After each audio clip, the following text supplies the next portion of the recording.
Hi అండి, welcome to honey vlogs. ఎలా ఉన్నారు? బాగున్నారా? ఇవాళ నెల్లూరు స్పెషల్ చేపల పులుసు ఎలా చేద్దామో చూద్దామా. ఎర్రగడ్డ, టమోటా, మామిడికాయ ముక్కల్ని కూడా కట్ చేసుకున్నానండి. కట్ చేసుకుని చేపల్ని క్లీన్ చేసుకొని పక్కన పెట్టుకున్నాను. చింతపండుని కూడా నానబెట్టాను.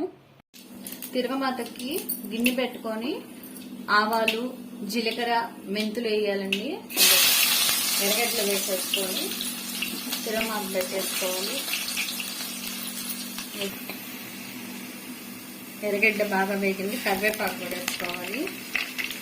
చింతపండు నానబెట్టుకున్నాం కదా, అది చింతపండు అంతా బాగా నానింది కదా, దాన్ని చింతపండు గుజ్జు తీసుకొని దాంట్లోని ఉప్పు, పసుపు, కారం వేసుకొని బాగా కలుపుకొని ఇట్లా తిరగమాతలో వేసేసుకోవాలి.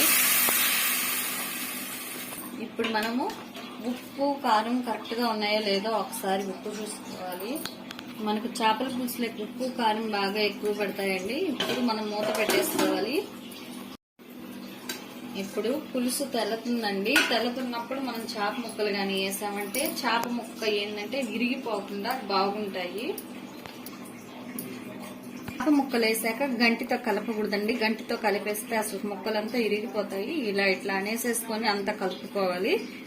కలుపుకొని మూత పెట్టుకోవాల్సింది. ఇలా కూర కొంచెం ఉడికాక మనం మామిడికాయ ముక్కలు వేయాలండి. మెయిన్ మామిడికాయ ముక్కలు. ఇప్పుడు మనం మూత పెట్టేస్తున్నామండి. దీంట్లో ఒక మెయిన్ చేపల పులుసులో ఒక మెయిన్ అండి ఈ పొడి. ఇది వేస్తే అసలు టేస్ట్ బాగుంటది. ధనియాలు, జీలకర్ర, మెంతులు వేపేసుకొని ఇలా